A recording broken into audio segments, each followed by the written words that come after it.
Do not miss any of our cool videos. Subscribe to our channel for latest updates. Click on the bell icon now.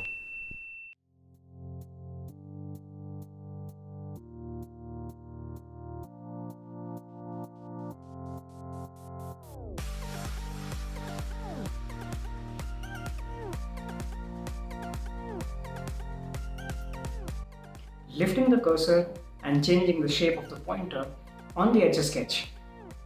Let's get into it. Hi and welcome to RoboCraze. My name is Shiv and this video is a continuation to the Etch-a-Sketch video I did last time. This time I'm going to teach you how to add two buttons, one which will lift the cursor so you can make disjoint shapes on the screen, and the other one to change the shape of the pointer itself so that we can get some cool designs on the screen. Now this video is the sixth in our series where I am teaching you how to program the Raspberry Pi Pico microcontroller using MicroPython. So if you haven't checked out the rest of the videos, I highly suggest you check them out and then join us over here. I'll leave a link to the playlist in the description down below and in the cards above over here. So let's get started. So this is where we had left off in the last video. I hope you have followed till here. If you haven't, you can check that video out. You can see I have added two extra buttons over here. So this one I'll configure to lift the cursor so that we can make disjoint shapes on the screen, and this one I'll use to change the shape of the cursor. Right now we only have one dot over here, but we can change this to be different shapes, and I'll show you how it produces different kinds of patterns on the screen when I do this. So I have two sets of jumper wires over here. I'll connect one set to one of the buttons over here and the other set I'll connect to the other button over here. Now from both the buttons, as I've explained in the previous videos, one of the end of the buttons will go to VCC and the other end will go to the GPIO. This is because we configure the GPIO in a pull down configuration. So whenever we press the button, so until we press the button, the GPIO is low, and when we press it, it connects to VCC and we get a rising edge. Now the other ends of the buttons I'm going to connect to pin number 13 and 15. So you can see over here GPIO 13 and GPIO 15. Our clear button, this blue wire, is already connected to GPIO 14. So the black one, which is this button, I have connected to 13, and the gray one, which is this button, I have connected to 15. And now we can just get into our Thonny editor and start writing a script for them. I'll use interrupts as usual to detect when the button is pressed, and then we can simply add code to their callback functions to make them perform whatever task we desire. Now getting into the Thonny editor, you can see we have one button over here. Now I'm just going to copy this a couple of more times and call it maybe lift button, and this one we can call it change pointer button. Yeah, and we can change it to be pin number 13 and 15 respectively. So you can see here 13, 15. So we have these two buttons. I will go ahead and declare a handle for both of them. So I can call it def lift button handle, and it has to take pin, and I'll just leave this empty for now. I'll go ahead and declare the other function, and then we can come back and add the functionality to all of these. The other one we will call change pointer button handle, and that will take pin, and again we'll not do anything over here for now. I'll copy these two so that we can attach handles to our lift button, and the other one is change pointer button handle. So this is going to be the lift button and the change pointer button. All of them have rising edge interrupts on them, and yeah, we have attached an interrupt to them. They have the respective handlers, the callback functions. And now let us start by adding code to our lift handler. Now from this point on, we have to change how we are drawing something on the screen, because if you want to lift the cursor, and drag it to another location and continue drawing from there, we need to maintain some sort of history of what are the other points that you have made. Because now we need to clear the screen. As you saw, if I just run this much, as you saw till now, if I move the cursor, the image always persists. This is because we have not cleared the screen. But if you want to lift the cursor and take it to another place without it leaving a trail, it will mean that we have to clear the screen at that point.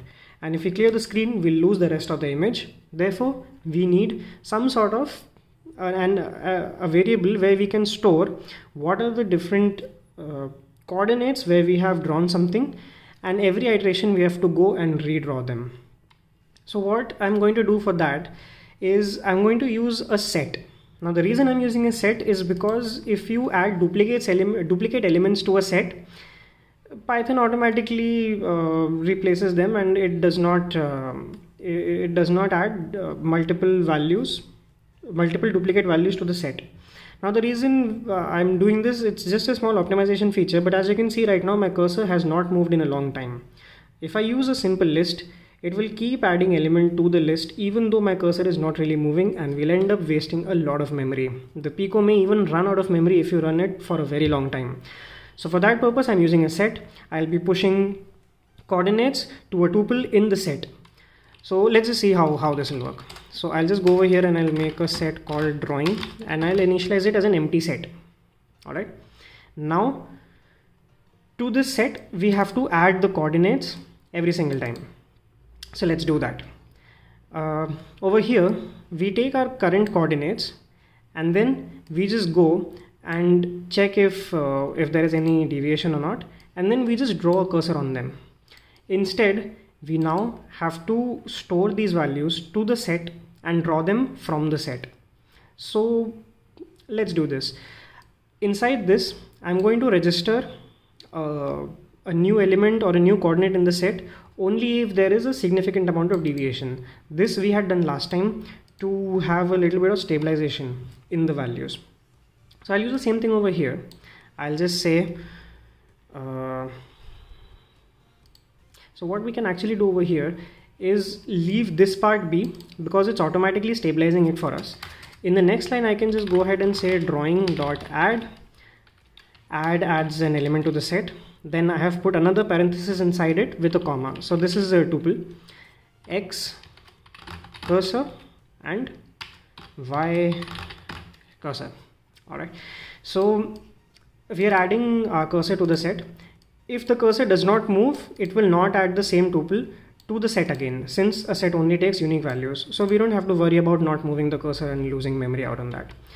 Now what we have to do is, before we draw, we have to do oled.fill0, and then we have to do for element in drawing. So basically we have to iterate over all the elements and draw our pointer at them. So for element in drawing, now we are not going to use x cursor and y cursor. We are going to say element of 0, and here we are going to say element of 1. And then the oled.show function can be outside the loop, because we can just place all the points on the OLED and then display them at once later. So we don't really need to do the show inside the while loop. It will be more optimal if we keep it outside the loop even. Let us see if this much works or not. So I'll just press the run button, and we have a cursor, and we're even getting drawings. So the set is indeed working and our values are getting added. We can clear the screen, but you see what happens now. If I press this button in order to clear the screen, it clears for a fraction of a second, but because we have this set over here which knows where we had put all our points, it simply redraws that. So we need to change the logic for the clear button handle as well. So what we can do here is we don't really need to do oled.fill0 anymore, and we don't even need the global OLED variable. We just need the global drawing set, and we can just do drawing is equal to set empty set. So basically I just delete all the values in the set. It's not allowing me to save it because the code is still running. I have to press the stop button and then save my code. Let's run this. Let's see if our drawing gets cleared. So I'll run it, and then I'll just move the cursor around a little bit, try to draw something,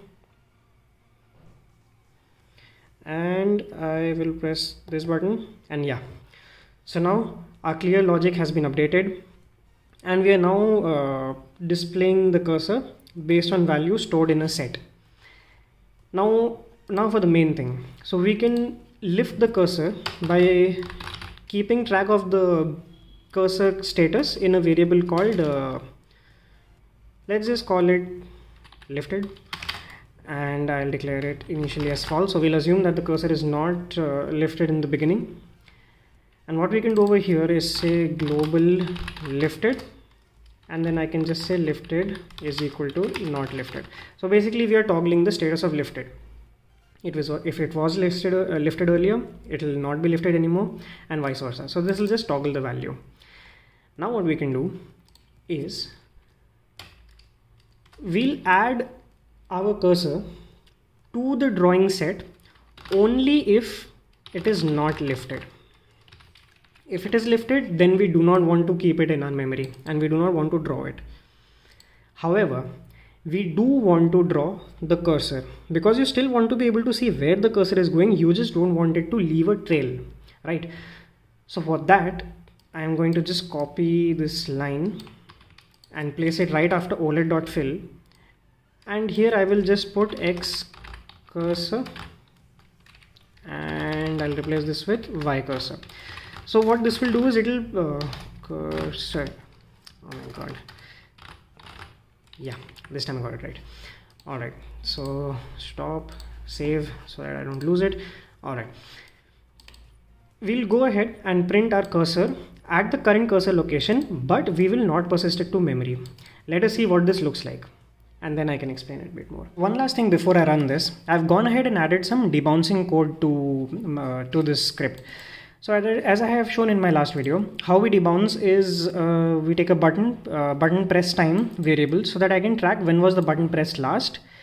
I declare it as a global over here so that I can change it inside the function. Then I place an if statement. So I check if the current milliseconds minus the last time that the button was pressed is greater than the debounce threshold, which I have declared up in the code. I'll just show you in a bit. So if this much time has elapsed, only then I consider it to be pressed. I print whether it's lifted or not on the screen so it's easy for us to see. And when the last button press time, I just update it to the current time so that when we press it the next time, we can have the same computation like this to debounce the button. And on top over here, I've declared the debounce threshold as 1000 milliseconds. I've taken such a huge number because we don't really need to press these buttons that fast. So roughly 1 second of debounce time should be good for us. You can even go ahead and reduce this to 250. It does not matter in this application, hence I've chosen 1000. Alright, so let's run this now and see what kind of an output we get. So as you can see, the cursor is leaving a trail right now because by default I assume lifted to be false. And if I press this button, it says lifted true. Now if I move my cursor around, you can see that the cursor is freely moving and not leaving a trail. Exactly how we had expected it to do. I can drop the cursor back down and it says lifted false. I move the cursor and the trail is back. And just like that, we can have the cursor lifting and dropping back down and giving us some nice designs. So I'll just play around with this a bit to show you how this works. Alright, so now let's get into this button over here. So we'll change the shape of the pointer. Now how do we go about doing that? So to change the shape of the cursor, first let us make a list which contains all the type of cursors that we want to use. So I'll just call it cursor_list, and I'll just start it off with a few. The most basic one is the dot. We'll use that, the full stop. Another one we can use is the /. The colon symbol gives us quite a nice design as well. I'll show you in a bit. And what else can we use? We can use this one.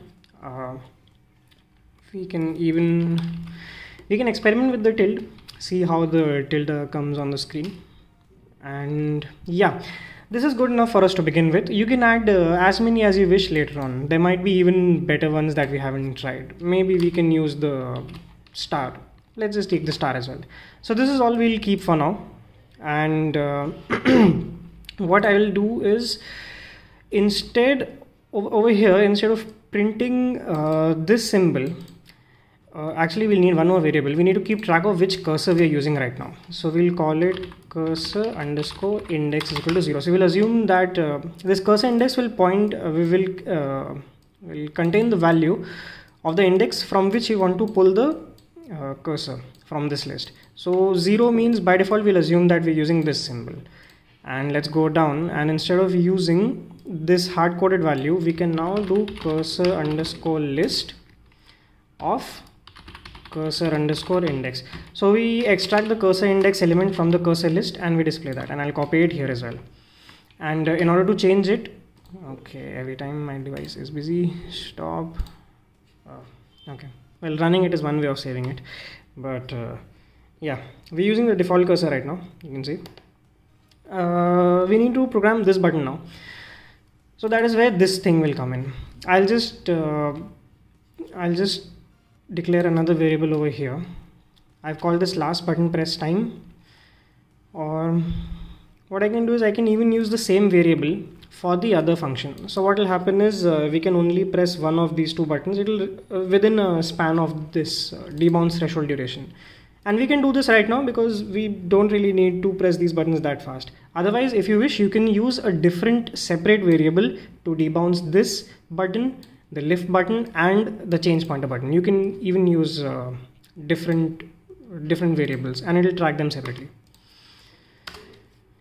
Alright, I guess I'll go ahead and create a different variable only. So let me call it last pointer change button time. Let's call it that. Last pointer change button time. Over here I need to take it as a global. And what I need also is the cursor pointer, because we will be updating it. We'll be incrementing it every time we press the button. So if we go ahead and copy this down here, and our variable is going to change. So instead of last button press time, it has to be the last pointer change button time, that variable. And if that is the case, we will do if cursor underscore index is less than the length of my cursor list, then I'm going to go ahead and increment it. So cursor index can be incremented by 1, else we reset it back to 0, so that it cycles through all the pointers and then comes back to 0. So, and after that, very important, we have to update the value of the button press time to whatever is the current milliseconds, so that next time it can track it. So I've added that, and well, just to help us out, we can even print cursor and dot format, and over here we can use cursor list of cursor underscore index. Close the pencil, the square bracket over there, and yeah, with that we have this much complete. I think I'll also add this to the list, even though we are not changing it, but I'll add it anyways over here. Okay, I can't save it, I have to stop it, save it, run it again, and let's see what kind of an output we get. So I press this button. Okay, local variable assigned before. What did I do?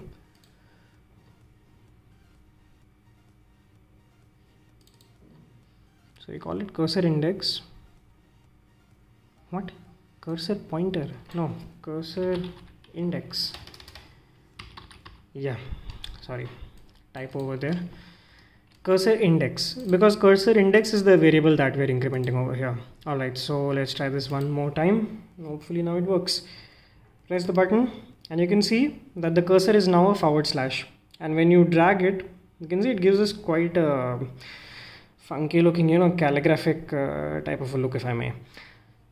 So yeah, let's change it. Let's do one thing. Let's lift the cursor. So you can see lift it through, and let me take this far away now. So you can try another pointer. Yeah, almost detached my potentiometer over there. Alright, now if I press this button, the next cursor is a colon. This also gives us quite cool. Okay, we have to drop the cursor back down. I'll move this. And yeah, as you can see, this also gives us quite a neat looking design.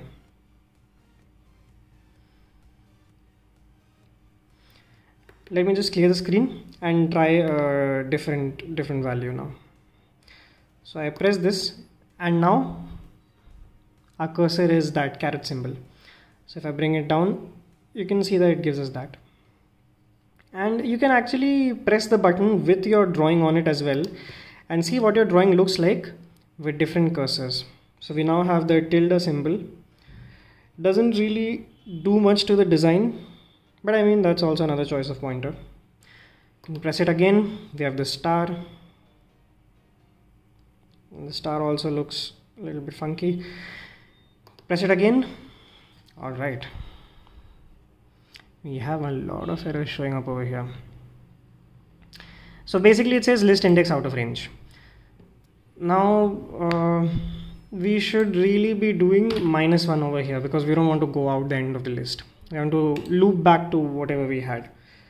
So first one, second, third, fourth, fifth, and after that it goes back to the first one. So it cycles through all of them. Actually, I guess I'll go ahead and reduce the debomb threshold maybe so that we can press these buttons a little bit faster. Right. And as you can see, the cursor changes shape, and you can draw with these, and you can press the button while your drawing is on to see what different kinds of shapes will look like. Now, as a last feature to this, what we can do is, right now our drawing is consisted entirely of just one shape. If I press the button, the entire drawing changes shapes. However, what if I don't want this to happen? What if I want different parts of my drawing to have different cursor shapes? Well, that is very easy to do. So what we can do is we can just add the current cursor that is being used to this tuple over here, and what that will do is to our drawing set, it will add a tuple not just with the X and the Y cursor locations at that instant, but also the cursor that was being used. So with this, we can change this to be element of 0, this will change to become element of 1, and this will change to become element of 2. So this is the cursor that was there. So we basically process the cursor also into the history, which is a set over here, and we just take it from the set and we draw it. Over here it still has to be the current cursor, because this is the location of the current cursor. Whether it's detached or leaving a trail, it doesn't matter, but the current cursor must always show the current pointer being used, the current shape. However, in the history, we can add it and then display it like this. Let's run this and see what kind of an output we get. So I run this, and let's say I draw a little bit with the dot, and now I want to change shapes. So I just lift the cursor and let me move a little bit to the left. Alright, now I press the button, and you can see this is taking the cursor shape from the history. So only my current cursor has changed. I'll drop the cursor back down and I'll move it a little bit up, and you can see that now different areas of my drawing, the potentiometer popped out. Alright, but yeah, you can see how now my drawing, oh, that lined up pretty nice. So I can change the cursor shape in the middle of my drawing and continue drawing like that. And we'll have a design or a drawing where at different points you can have different shapes, and need not necessarily be that the entire drawing consists of just a single shape. And with that, I think we've added all the features, and yeah, this is a fully functioning digital Etch-a-Sketch with the Raspberry Pi Pico. That's all, guys. So that's all for this video, guys. With that, we complete the Etch-a-Sketch project, and I hope you enjoyed it, and I hope you learned something out of this. If you did, do leave us a like and comment down below if you have any queries, suggestions or ideas that you may want to share with us. And make sure you're subscribed because very soon I'm going to be bringing you a brand new series where I teach you how to program the Pico using C++. So make sure you don't miss out on that one and that you're subscribed. Until then, keep learning, keep programming, and I'll see you in the next one.